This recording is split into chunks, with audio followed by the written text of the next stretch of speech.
तो ये है ऑडी Q3, इसका तामझाम खोलते हैं, इंजन नीचे उतारते हैं। ये मैंने आपको पहले दिखाई दिया था जो छेद हुआ है। चलो कर दो इसमें, मार भाई।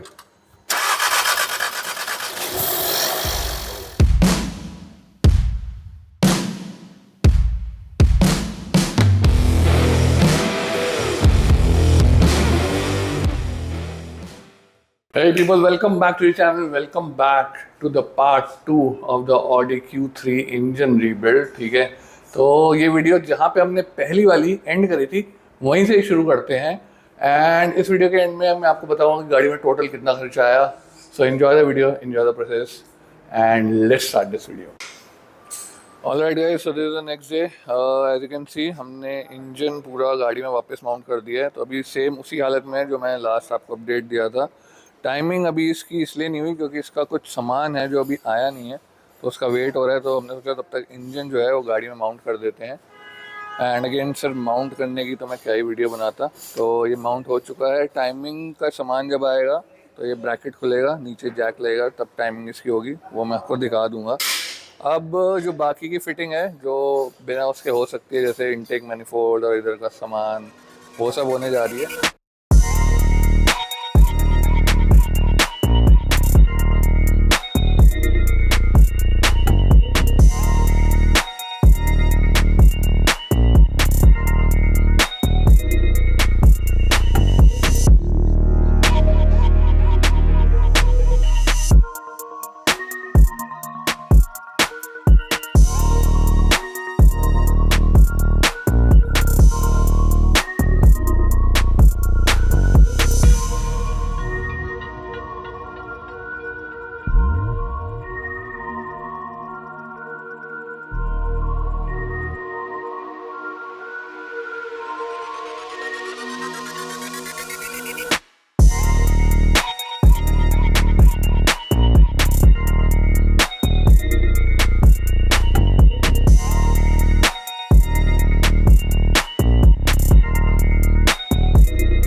So guys, here is the radiator और इसकी हालत देखो, देख रहे हो कितनी धूल मिट्टी हुई है। और ये इंटरकूलर की भी हालत देखो,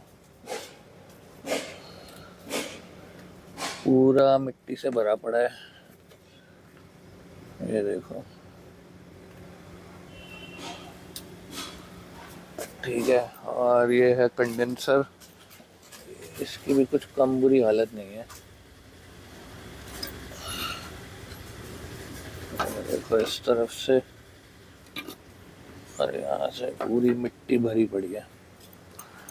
तो केमिकल मारते हैं इस पे, ठीक है, तीनों चीज़ों पे, और इसको करते हैं साफ।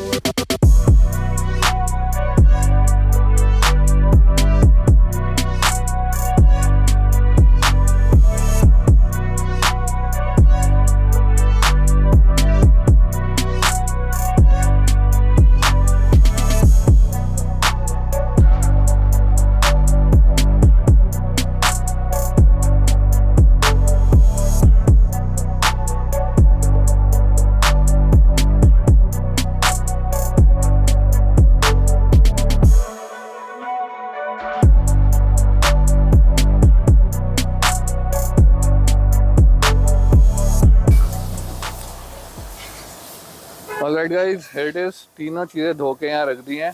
तो पहले आपने देखा था क्या हालत थी और अब देख लो, ठीक है। अब इसको सूखने देते हैं, उसके बाद फिर इसकी फिटिंग कर देंगे।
Guys, update on the Audi. As you just seen the time lapse, हमने इसका इंटरकूलर कंडेंसर रेडिएटर साफ़ करके वापस लगा दिया था। अब फाइनली बारी आई है इसकी टाइमिंग की, ठीक है। एंड स्पेशली मैं ये वीडियो बनाने के लिए रुका हूँ, वरना टाइम अगर आप देखो, ये देखो रात के ऑलमोस्ट 9:30 बज गए हैं। यूजुअली हम 7:30 तक चले जाते हैं, but just to show you कि आपको, मैंने बोला था कि मैं आपको दिखाऊंगा इसकी टाइमिंग कैसे बनती है, तो मैं इसलिए रुका हूँ। तो जब ये बंधेगी तो मैं आपको दिखा दूँगा। ओके गाइस, तो पीछे से एक बोल्ट खोला है भैया ने, ठीक है। वहाँ पे एक टूल लगाए हैं ऑडी का, ये है वो टूल जिससे क्रैंक जो है इस टाइम टीडीसी पे है। टॉप डेड पोजीशन जो फर्स्ट पिस्टन है वो सबसे ऊपर है, ठीक है। और अब यहाँ पे क्रैंक शाफ्ट बेसिकली लॉक कर रहे हैं। उसके बाद जो सेकंड टूल है ये वाला, ये लगेगा कैम में, कैम शाफ्ट को लॉक करने के लिए, क्योंकि इसमें कोई मार्क नहीं होते कि ये कहाँ पे लॉक होनी चाहिए। तो अभी जब ये लगेगा तब भी मैं आपको दिखाता हूँ। सो गाइस, फर्स्ट पिस्टन ऊपर लाके उसको नीचे से क्रैंक शाफ्ट लॉक कर दिए। उसके बाद जो कैम शाफ्ट है इस तरफ, ये वाला जो आप लाइन देख रहे हो, रुको, ये वाली, बड़े वाला साइज, ये वाली जो लाइन है ये बिल्कुल सीधी करके इसको यहाँ लॉक करना है। जो टूल है वो बेसिकली इसको यहाँ होल्ड करेगा इसके साथ। अभी जब लग जाएगा वो आपको दिखाते हैं।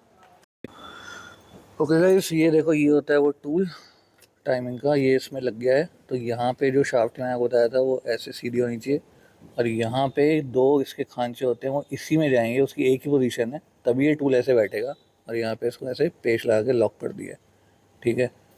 तो ये वाली शाफ्ट भी घूमती है, इसके दो ऐसे खांचे हैं, वो ऐसे भी जा सकते हैं, बट वो ऐसे ही लॉक होंगे। तो ऐसे लॉक किया, तो यहाँ पे इसको सीधा करके तभी ये टूल अंदर जाएगा, ठीक है। अब ये लॉक हो गई है, क्रैंक शाफ्ट ने पहले लॉक कर दिया था, अब उसकी बेल्ट लगा रहे हैं बेसिकली, टाइमिंग बेल्ट। तो ऐसे हमारी टाइमिंग जो है वो सेट हो जाती है। Okay people, so here it is, ये देखो बेल्ट लग गई है, ठीक है।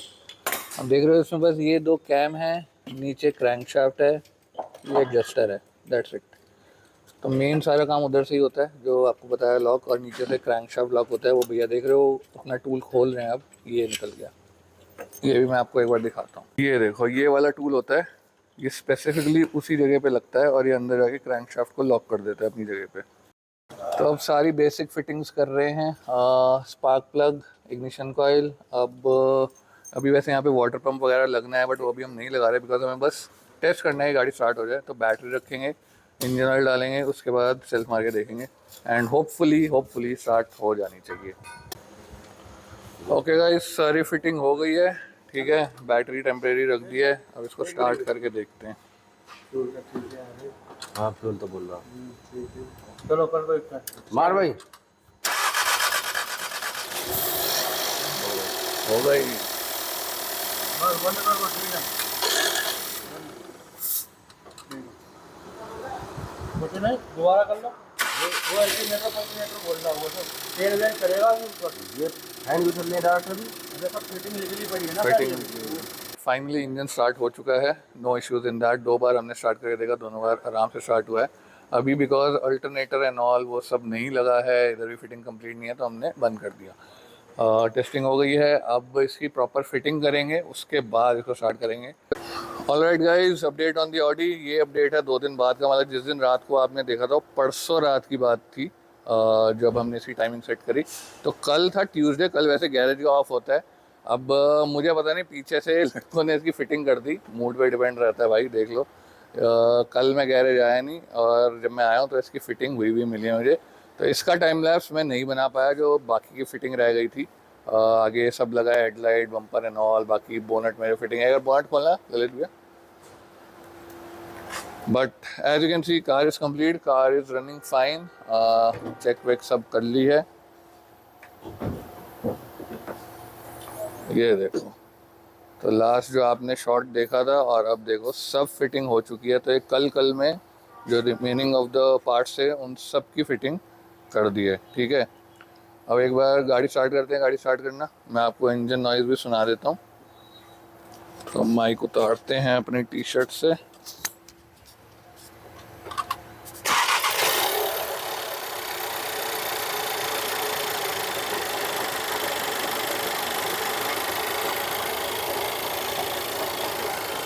ठीक है, एज यू कैन सी बिल्कुल साइलेंट है, सब ओके है।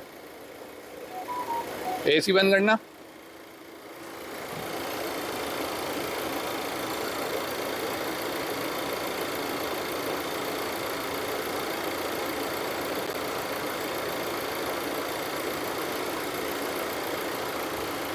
कर दिया। तो आपको अंदर दिखा देते हैं एक बार।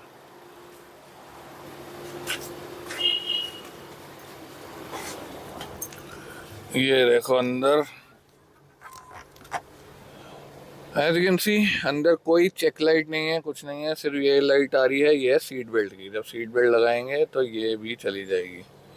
कार सही से आइडल कर रही है, ठीक है। अब बस इसकी वॉशिंग क्लीनिंग रह गई है, तभी गाड़ी यहाँ लगी हुई है, डिक्की वगैरह सब खुली हुई है क्योंकि विनोद भैया साफ कर रहे हैं। तो ये हो गया है। अब इसको लगभग 1000-1500 किलोमीटर आराम से चलाना होता है जब इंजन ओवरऑल होता है, तो ये प्रिकॉशन एक होती है। बाकी गाड़ी एक बार रेडी हो जाती है तो आपको दिखाता हूँ साफ सुफ होके। नहीं तो अब इसका जो टोटल बिल बना है वो आपको बताता हूँ। बट अगेन जो ये रिपेयरिंग हुई है, मैं इसके बिल्कुल भी फेवर में नहीं हूँ, ठीक है। मुझे नहीं पता है कि एक इंजन अब कब तक चलेगा, नहीं चलेगा। Let's see, may be client को गाड़ी बेचनी होगी, that's why. But I don't recommend जो इसमें काम हुआ है, ठीक है। Alright guys, you saw the video, I hope आपको अच्छी लगी होगी। इवन दो मैं किसी को भी रिकमेंड नहीं करता कि कोई भी अपनी गाड़ी ऐसे रिपेयर कराए। जैसे आपने देखा इसका इंजन ब्लॉक जो है हमें रिपेयर करना पड़ा, which is not recommended at all. मुझे नहीं पता ये कितने दिन चलेगा, टिकेगा या नहीं टिकेगा, बट जैसे क्लाइंट की डिमांड की रिक्वायरमेंट थी वैसे हमने काम किया। Probably he is gonna sell the car, but even though ऐसे रिपेयर करवा के भी बेचना अच्छी बात नहीं है, नहीं करना चाहिए। एनीवेज, तो अब बात कर लेते हैं टोटल बिल की। सो गाइस, इस गाड़ी में टोटल बिल बना that was around 1,25,000 rupees all inclusive, जिसमें कि नया इसमें ऑयल पंप लगा जो जेन्युइन कनेक्टिंग रॉड और बाकी सारे कंज्यूमेबल्स और भी कुछ पार्ट लगे। एक दिन जब मैं था ही नहीं, ठीक है, वो वाली पूरी बीच में से वो वाला दिन ही मिस है। तो और भी कुछ पार्ट्स लगे, टाइमिंग टूल आया, उसके लिए पैसे देने पड़े। तो सब कुछ मिला के labour and all 1,25,000 was the total bill. So yeah, that's pretty much it for this video, guys. I will catch you in the next one. Till then, take care. Peace out. Come on, get that money.